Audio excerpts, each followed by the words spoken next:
Dálnice z Prahy do Bratislavy. Jízda po ní trvá něco málo přes 3 hodiny.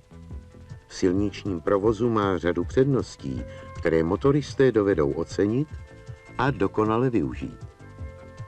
Jaké však asi bylo překvapení mnoha řidičů, jedoucích po této dálnici, když nad střechami jejich aut najednou proplulo kovové tělo stíhacího letounu a v zápětí se s malým zpožděním ozvalo burácení reaktivního motoru.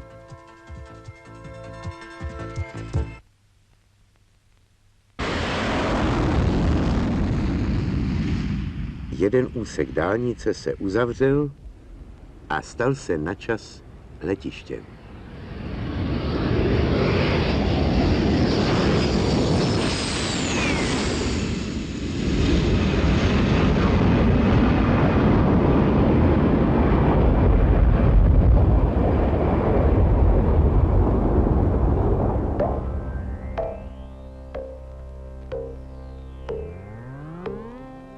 Letecká základna, letiště, letištní plocha, základní a záložní letiště, mateřská letiště, to všechno jsou pojmy umožňující jen jedno – vzlet a přistání letadel. Potřebujeme hodně metrů betonové plochy, dostatečně pevné, dlouhé a široké, aby na nich mohla současná bojová letadla přistávat a vzlétat.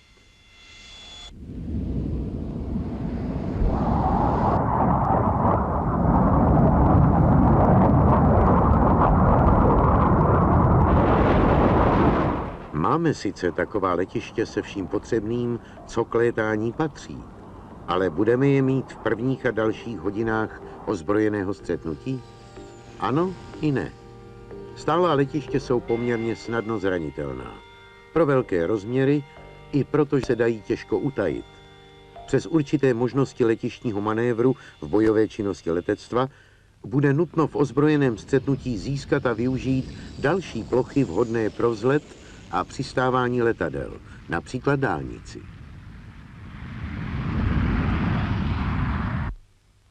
Dnes mohou na vhodných úsecích dálnice přistávat a vzlétat všechny typy letounů, které v současné době vojenské letectvo používá. Rychlé tempo budování dálniční sítě umožňuje využít tyto plochy pro zvýšení bojové pohotovosti a připravenosti vojenského letectva, pro obranu našeho státu a celého socialistického společenství.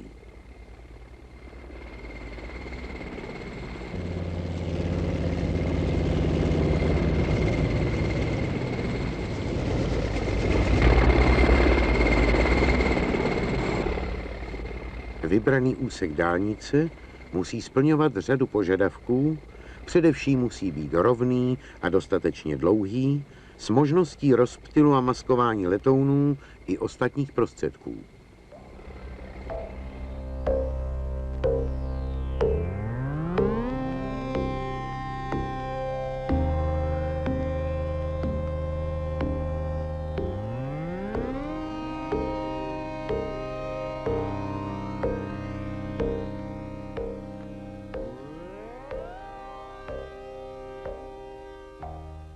Než se z dálnice stane letiště, provedou zabezpečující útvary celou řadu opatření. Letištní prapor ručí za kvalitu vzletové a přistávací plochy. Z dálnice se odstraní všechny překážky, především svodidla a milníky, a celý povrch vozovky se opraví.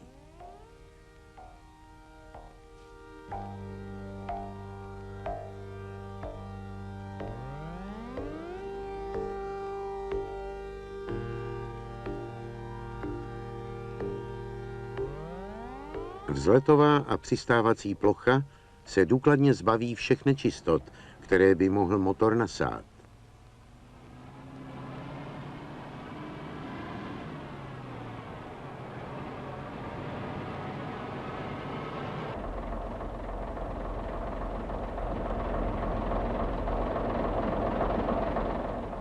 Vniknutí nečistot do motoru ohrožuje bojeschopnost letounu.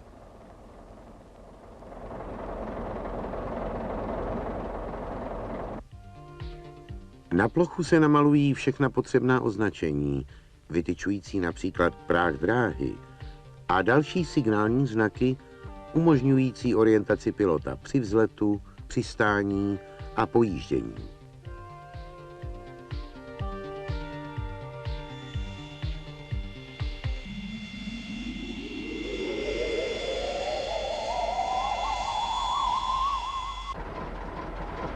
Za koncem vzletové a přistávací dráhy je v určité vzdálenosti vybudováno záchytné zařízení.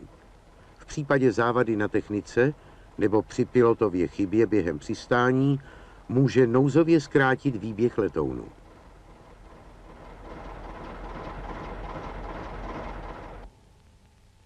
Prapor radiotechnického zabezpečení instaluje na vybraném úseku dálnice všechny prostředky jako na stálem letišti. Systém letištních radiolokátorů, vzdálená a blízká přívodní rádiová stanice, radiový zaměřovač a všechny světlotechnické prostředky. Dálniční úsek musí být připraven pro létání za ztížených povětrnostních podmínek i pro létání v noci.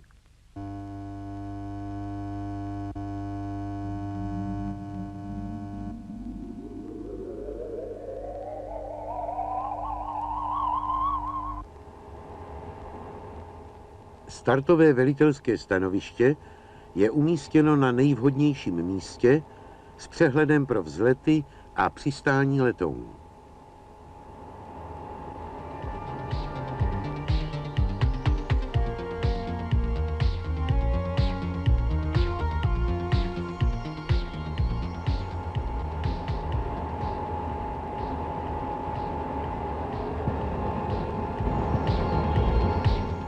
Probíhají poslední přípravy.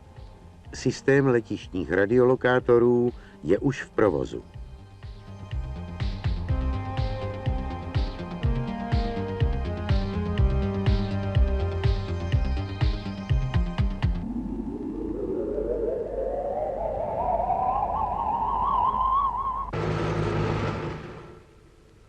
Těsně před zahájením provozu je celá plocha vyčištěna všemi dostupnými prostředky.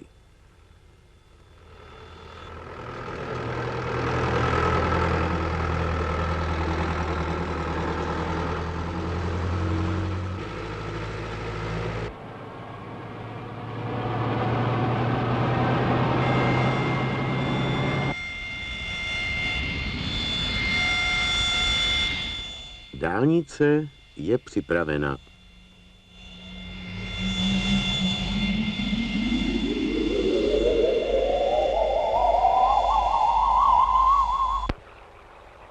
Podívejme se, sice jenom z vrtulníku, jak asi vidí pilot před přistáním vytýčenou plochu na zvoleném úseku dálnice.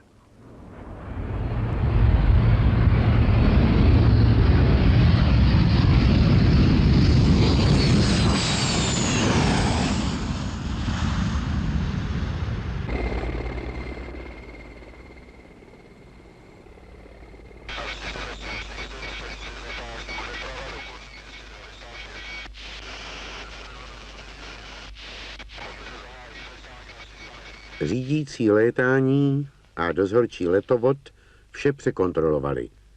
Povětrnostní podmínky vyhovují. Je možno zahájit letecký provoz. První roj letounů MiG-21 se zařazuje do okruhu.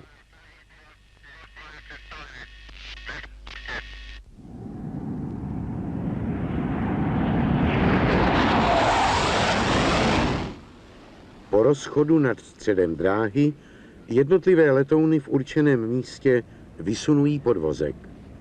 Piloti provádějí všechny důležité úkony a přistávají podobně jako na stálem letišti rychlostí větší než 300 km v hodině. Pro zkrácení výběhu používají přistávací padáky.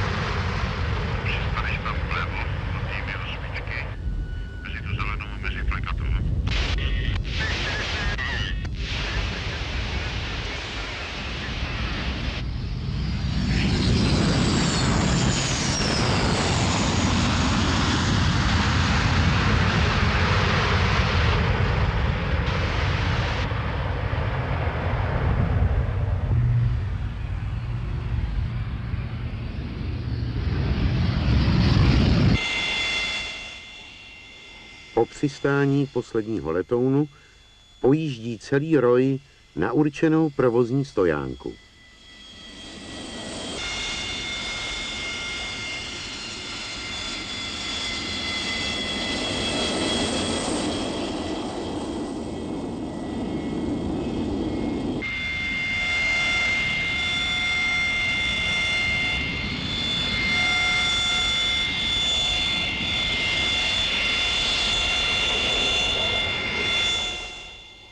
Tady je očekávají technici letounů a technik roje. Jejich úkolem je navést každý letoun na určené místo a do správného směru. Je to nutné pro bezpečnost práce v průběhu přípravy letounu k opakovanému vzletu.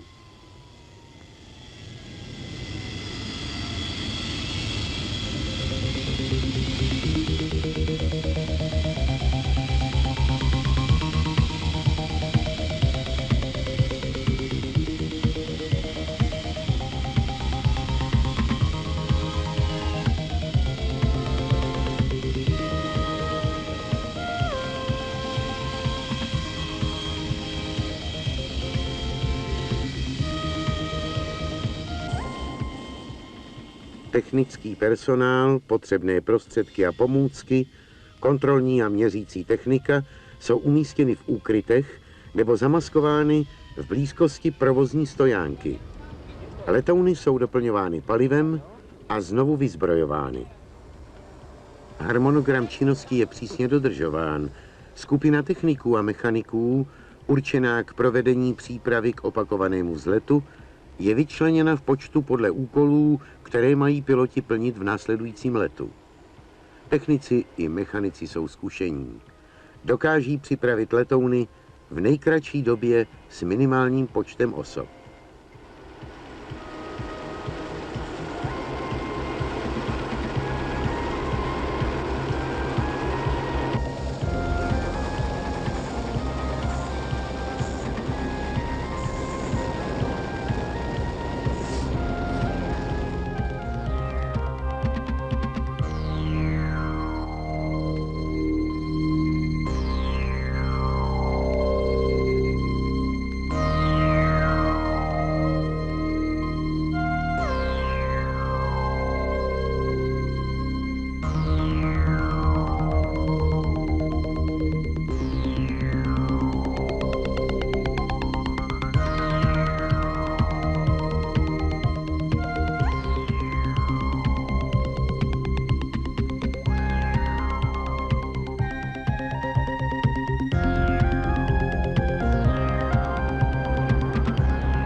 Přijíždějí automobily se spouštěcím zařízením.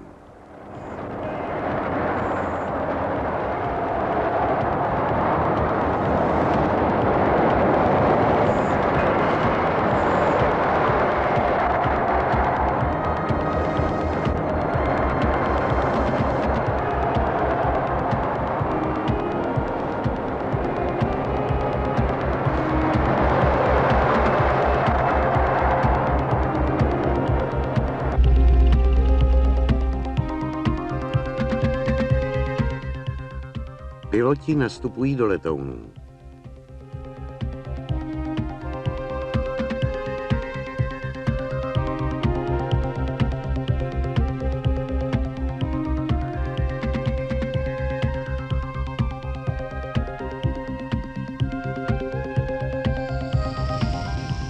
Motory jsou nahozeny, stojánka se vylidňuje.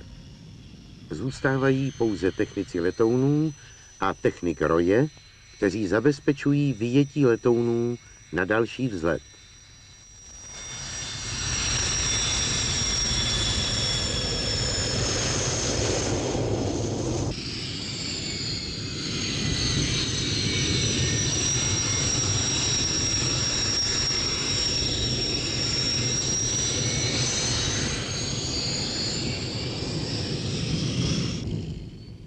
Letouny jsou ještě naposled překontrolovány a Roy pojíždí na čáru předběžného a skutečného vzletu.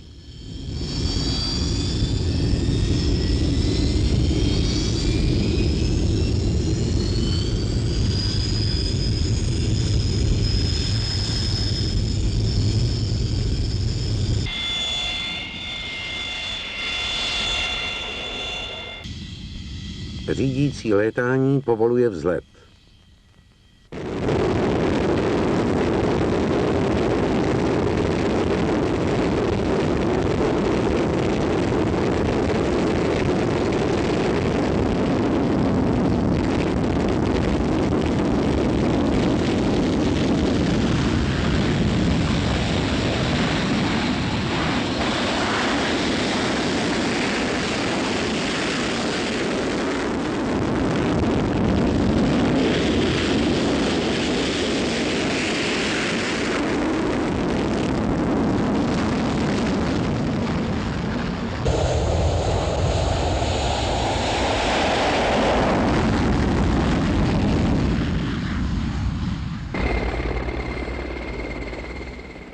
Stejně jako na hlavní stojánce proběhla příprava k opakovanému vzletu u dalších dvou rojů MiG-21, které po přistání zůstaly v prostoru druhé stojánky na opačné straně dráhy.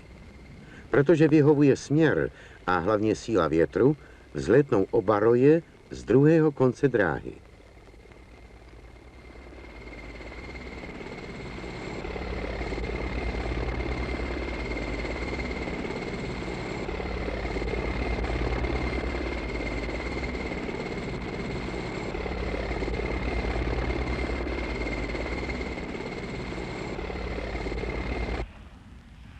Před létáním na dálnici byla přípravě pilotů i přípravě letecké techniky věnována mimořádná pozornost. Kus dálnice je jen letovou a přistávací dráhou bez možnosti pojíždění mimo ni. Pro osvojení potřebných návyků absolvovali proto piloti na stálém letišti velký počet přistání a vzletů na vymezených úzkých pásech. Získali i nutné znalosti o charakteristice dálničního úseku.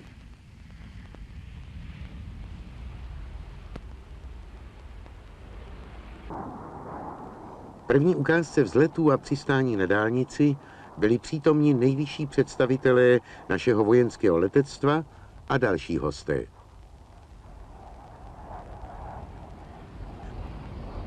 Při ukázce byly předvedeny různé varianty výzbroje všech používaných letounů. Potom proběhlo letecko-taktické cvičení. Bylo zahájeno úderem na letiště vybudované na dálničním úseku.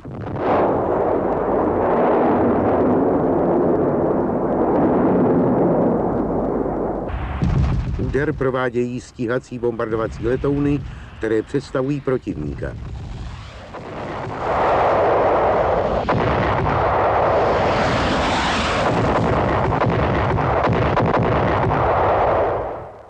Letiště je bráněno ze vzduchu stíhací ochranou ze střehu a ze země pozemními prostředky letištního praporu protiletadlovými kanony. Boj se rozvíjí, stíhací obrana zasahuje a útočník je postupně odražen. Letiště může přijmout další letouny. Řídící létání s celou směnou překontroluje všechny zabezpečovací prostředky a povoluje přistání letounů třetí generace MiG-23.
Rychlost příletu na přistání i přistání samotné ukazuje možnosti letounu. Rychlost je díky měnitelné šípovitosti křídel menší než u MiGu 21, takže přistání je bezpečné i ve stížených podmínkách.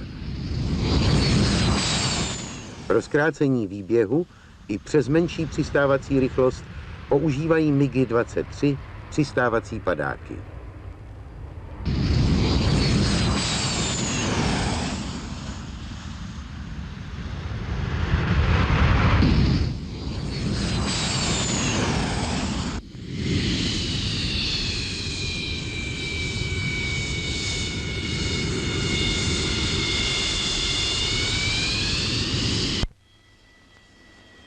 Po přistání posledního letounu se celý ROI opět vrací na hlavní stojánku. Připraví se k opakovanému vzletu.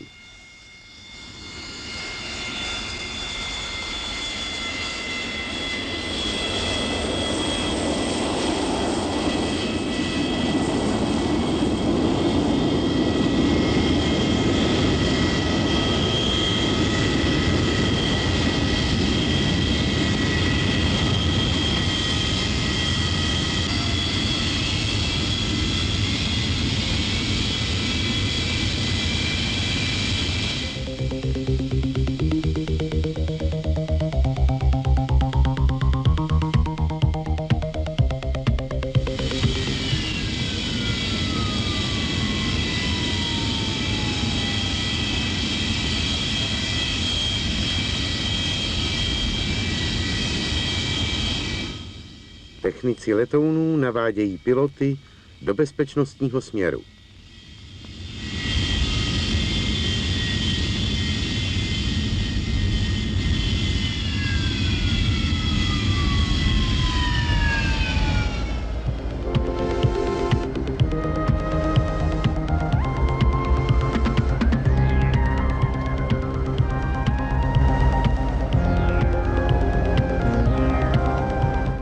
Příprava k opakovanému vzletu má své zvláštnosti. Je použita jedna z nejmohutnějších variant výzbroje pro tento letoun. Maximální pumová zátěž a největší protizemní letecké řízené střely, které jsou v současné době ve výzbroji našeho vojenského letectva. Úkoly kladené v takovém případě na technický personál jsou mimořádně náročné. Může je splnit jen kvalitně vycvičený, připravený a sehraný kolektiv.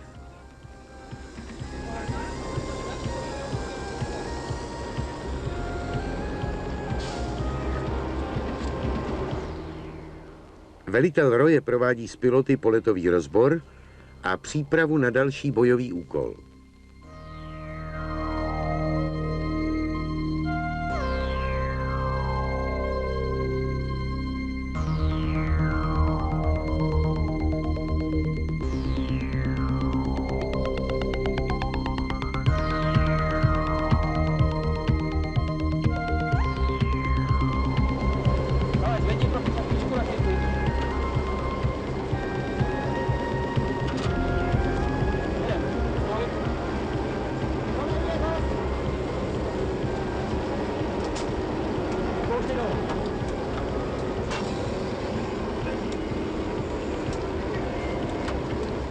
Příprava k opakovanému vzletu proběhla přesně podle časového plánu. Letouny jsou doplněny palivem a všemi provozními hmotami.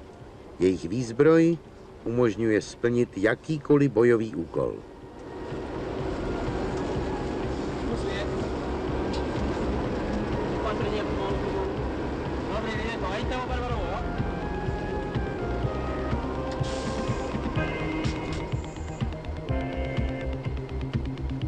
Piloti hlásí veliteli ROje svou připravenost i připravenost letounů.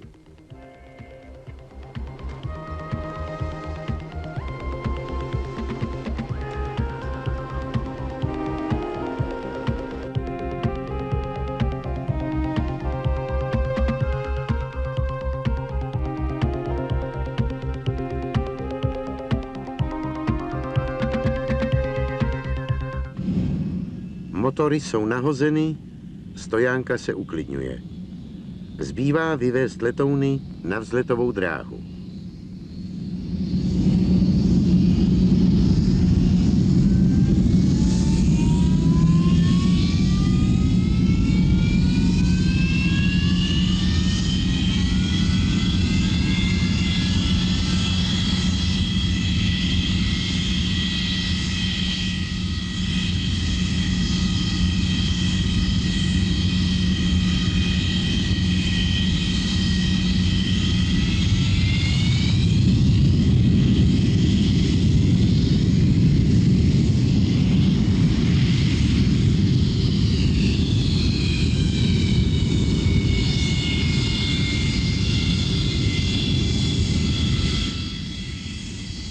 Motory pracují v režimu plné forsáže.